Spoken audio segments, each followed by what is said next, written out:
Located within the country's harbour city, Tema Community 10, is the famous children's village SOS, a Latin phrase reading Societas Socialis, which means Friends for Society.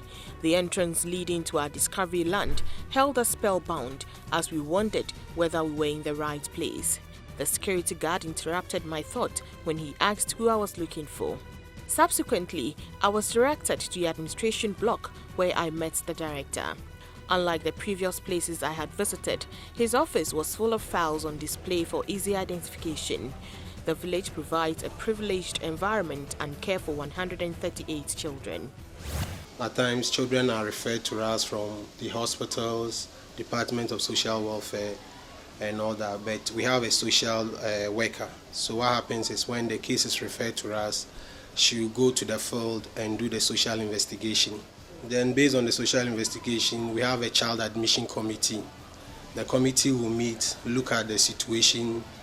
Then if we feel that the interest of the child will be served in the SOS Children's Village, the child is brought to the SOS Children's Village.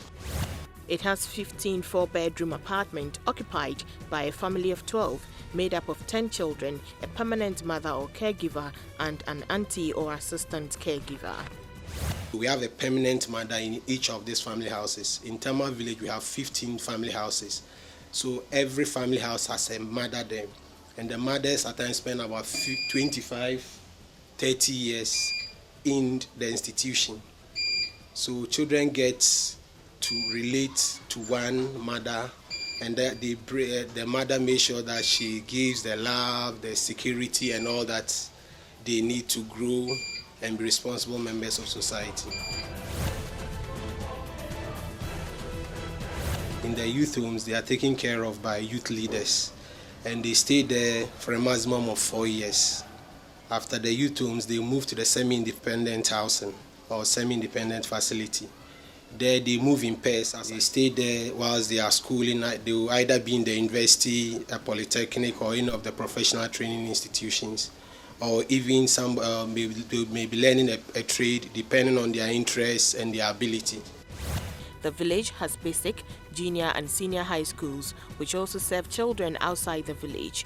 The healthcare needs of children here are adequately catered for by the village's clinic, run by 4 doctors and 2 nurses. The village was established in 1974 by an Austrian Hermann miner. We are currently operating 2 villages, one in Tema and the other in Isiakwa. Currently, we are building 2 villages in Ghana again. We are building one in Kumasi and the other in Tamale. And all things being equal, by October 2009, we'll start running those facilities too. Since its establishment, over 130 children have passed out of the village and are now engaged in meaningful jobs both in Ghana and abroad. I was told they visit the rest of the family from time to time and even send in donations. Providing such luxurious care for 138 children obviously demands a lot of resources, so I asked how SOS Village sources its funds. It's a charity and we depend on the goodwill of society. We get some foreign funding. Actually, about 80% of our running costs comes from SOS Kinderdorf International. This is truly refreshing, and I just couldn't resist asking how come the SOS Village is comparatively well run. When we bring the children into this setup, we assume there are no more orphans because we provide them a permanent family. The mother becomes a mother figure. She's there for them when they grow up and they want to marry. She's there to play the role of a mother. But for the other orphanages, we know some are not as structured as ours. Well, we are expanding very fast and we are running it in a very professional manner. And our mothers are trained. Well, to another comforting orphanage environment. Also lying up the hills and by the serene countryside of Isiakwa in the eastern region is the Isiakwa SOS Children's Village. The well-planned community is very captivating and thrilled my colleague, the lighting technician. He kept explaining to me why he thinks this environment cannot be a children's home. The way I look at it, it doesn't look like orphanage. It looks like somebody's real place for me. The appearance of the children alone could confuse any visitor used to the beggarly side of most orphans in some homes. The Esiakwa SOS Children's Village was established in 1992 to complement the main branch in Tema Community 10. Isn't it just lovely how these children are playing in such a cozy environment here at the Esiakwa SOS Village? Indeed, this is a refreshing side of being an orphan and live in a place like this. How are you doing? I'm fine. How old are you? I'm 9 years old. 117 children aged from 0 to 16 years live here as 12 different families. Each home houses a maximum of 8 children, a mother and an auntie.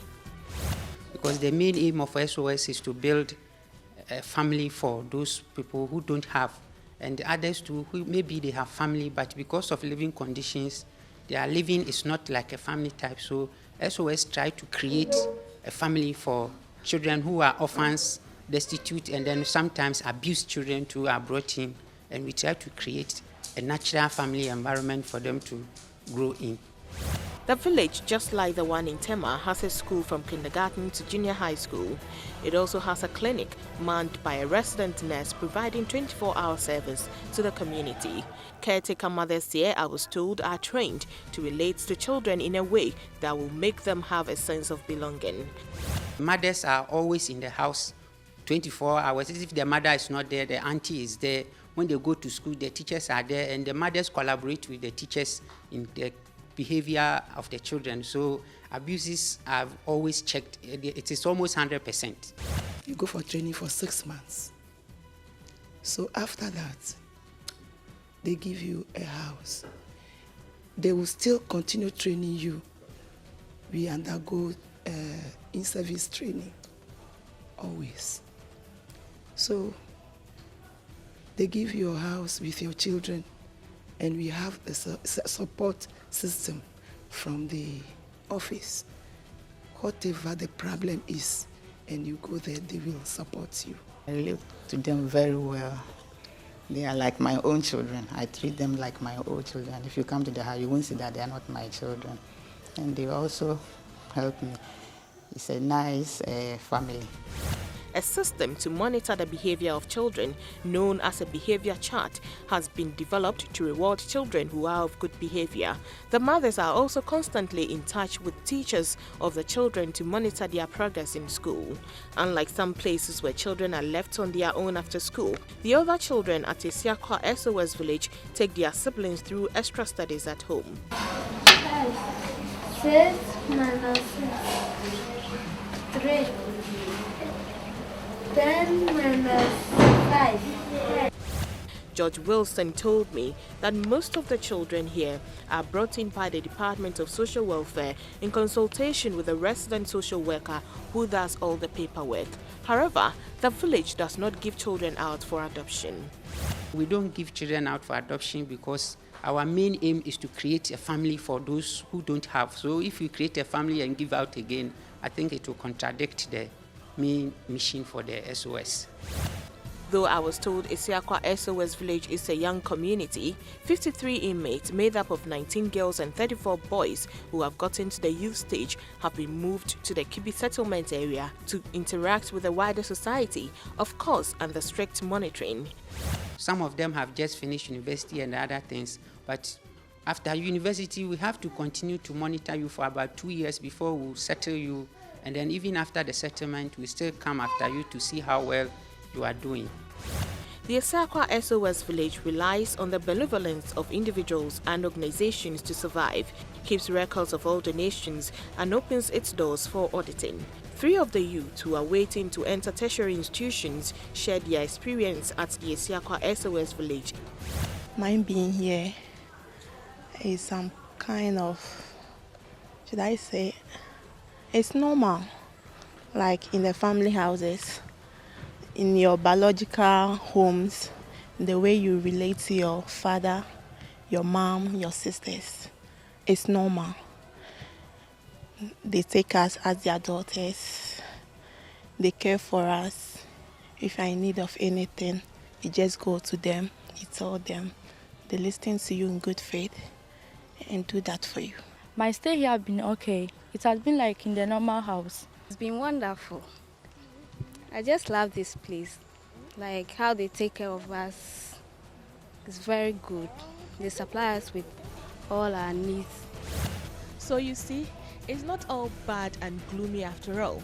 But it's still worth noting that such well-run homes are hard to come by. In my next report, we'll take a look at some of the shady things that go behind the walls of many orphanages in Ghana, the lax regulatory environment in which they operate, and implications for the development of these children.